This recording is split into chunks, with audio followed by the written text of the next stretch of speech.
The University of Surrey is committed to reaching net zero carbon in its Scope 1 and Scope 2 emissions by 2030. But what does that mean? How will we get there? And why is it important? Greenhouse gases emitted by human behavior is causing the Earth's temperature to rise. This is because greenhouse gases released build up in the Earth's atmosphere and, as a result, trap heat. The impact of this temperature rise is known as climate change. We are already seeing how climate change can affect the livelihoods of communities across the world, from food shortages caused by droughts to flash flooding caused by extreme weather and wildfires on moorlands. In 2018, the Intergovernmental Panel on Climate Change announced the world needs to limit warming by 1.5 degrees Celsius over the next decade to ensure we maintain a livable climate. In 2019, Surrey County Council announced a climate emergency, setting out its commitment to tackle the county's own carbon emissions and climate resilience.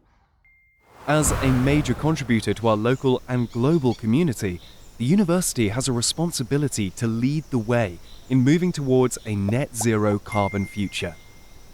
So, what is net zero carbon, and how are we going to get there?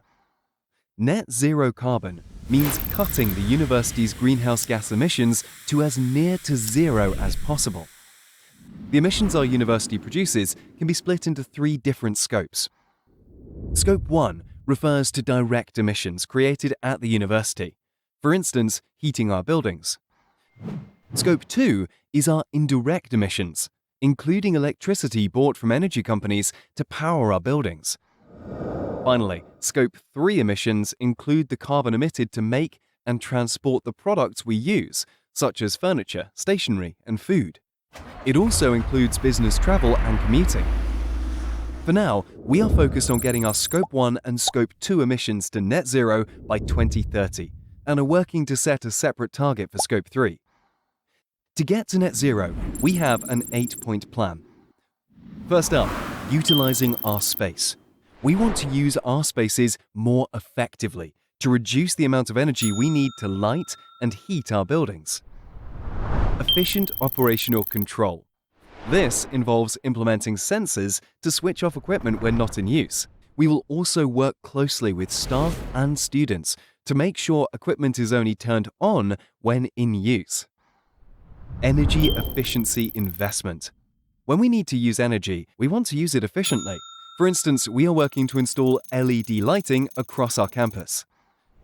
Make sure buildings are to net zero standard. We will build and refurbish our campus to ensure it uses less energy. Generate zero carbon energy. Installing solar panels will allow us to generate our own low carbon energy instead of relying on supply from grid electricity. Decarbonize our heat. We will switch from gas heating to electric, either via air or ground source heat pumps, electric boilers, or solar.